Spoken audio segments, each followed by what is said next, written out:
Wade, you recently started posting on a forum. Uh-huh. Project Abalon uh, has a forum, and Yes. you have your own section in there now where you're posting and answering questions from people Mhm. and giving them information on your history and what you're doing, and they can go in there and ask you questions, and that's a great thing. Now Uh-huh. that's a recent thing. So in connection to that, I do have a question from one of the Project Avalon moderators, Yes. Josh. Josh Okay. says, in the year 1901, around there, the people of Manhattan were polled and asked what the main problem would be in 100 years to the city of Manhattan. The most popular answer was there would be too much horse shit. From their perspective, they were working with what they knew at the Yes. time. They Yes. didn't know about cars and Yeah. that they would come along and change the paradigm. So my question to you is, Uh-huh. would a new paradigm uh, would be, what visions of the future might we be failing to have due to the inability to conceive a new paradigm? How is our vision limiting where we wish to go, and how might technology change that vision? Oh, that's a big question, and thanks for asking it. And again, I couldn't do that one justice in a day, but I guess I'll try to do the short answer here. And one of the things I say in my work is that I know that free energy technology exists. I know that, again, a host of exotic technologies exist, which could, I'm not saying they would, but they could change, they could usher in a new epic of the human journey. And again, all the major epics have always been defined by our energy practices. And if free energy technology was decentralized, everybody had it, this kind of thing, we could have something that looked a lot like heaven on earth. And what I've noticed in my journey was that that kind of vision and what that would make possible is is really difficult for people to imagine. You know, it's really a hard thing to understand. I mean, I've been living with this for many years, and I can barely imagine it.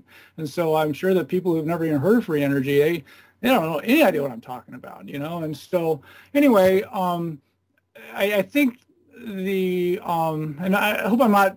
I hope I'm still answering your question.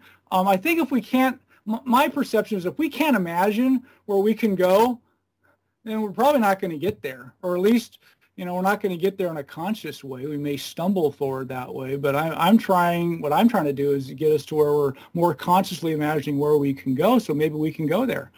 And that's interesting. Yes. So that's, you know, that's kind of the, generals always fight the last war thing, that New York poll. That was funny. But yeah, so I think that if we can't imagine, you know, that things, in fact, that's one of the things that's been, you know, frustrating for me. And in fact, when Brian and I did the Camelot interview a couple of years ago, he was talking about how lonely it is to be in this field because, I mean, it's lonely. I mean, very, very few people are thinking in those terms of not just, you know, free energy tinkers and stuff, but what it could mean. You know, what could the world civilization look like if you had free energy? Yeah, And they're you more know, thinking about their iPod and how cool it is. yeah, yeah. And it's a thing of, I mean, the world as we know it would end. I mean, that's the thing. It's like the implications are so, again, they're mind-boggling, totally mind-boggling. And it's something that's so immense. And it literally is the world. And again, the thing is that if you had heaven on earth, the world as we know it would no longer exist because heaven on earth doesn't look much like what I'm seeing out there. And so, but I think it can. And that's kind of, you know, that's the vision that's nourished me for a very long time. And I think that, you know, I think it's worth wrapping our minds around. And that's what I think. I think it's worth wrapping our mind, particularly when I know this stuff exists, you know. So Hmm. it's like, I'm not asking people to imagine something that's like, you know, I'm not. It's real. I'm saying it's like what I'm not doing I'm not doing a thought experiment so much. It's like this stuff is real, but we don't get any right now. But if we did, what might that look like? Now, usually the first answer I will get when I say that, I mean, the reaction is we'd blow the planet up, or we would destroy the environment because we just strip mine the whole planet. Except that's an energy scarcity way of looking at it, and that's kind of the scarcity-based paradigm implementation, I would say. And or we'd just we'd all lay around and do nothing. And do nothing, and I hear you, and I'm not saying that's true. I'm just saying that's... No, absolutely. And you know what? I wouldn't. I mean, there's a lot of, and that's where, Bucky Fuller, when he talked about, in fact, Fuller back in the 80s, or in the 60s maybe or something, Fuller said if we didn't shift over from a scarcity-based paradigm to an abundance-based paradigm by like the 80s, which was, again, free energy was, that was like the keystone of it. He said the chances of humanity surviving were less than 50-50.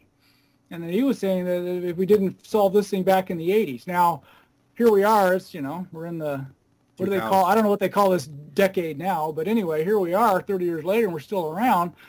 And though, it's like, I would say that, in fact, I think that human civilization has been in a emergency state for a very long time. And the bottom line is that hydrocarbon energy, we're burning it up, somewhere between, 10,000 and 1,000,000 times as fast as it was, created. And that's not sustainable, and it's a thing where, and again, people like Fuller understood that. But however, though, if you go to an abundance-based paradigm, as Bucky Fuller said, two men could still fall in love with the same woman.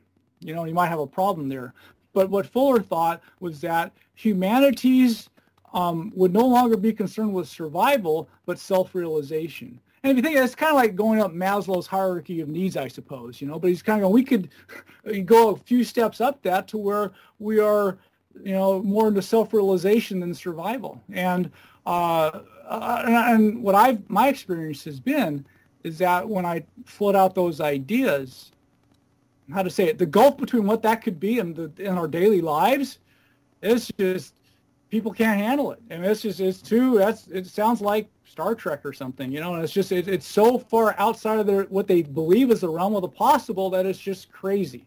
And what I'm trying to help people understand is that it's not crazy. It's like this stuff can really happen. And in fact, I'm really hoping that in my lifetime I see us, if we don't quite get there, at least I can see us moving in that direction. That's my hope. That's my dream. It's funny, I did an experiment where I used to, I would ask people, well, what would you do if all of your needs were provided for and there was no money?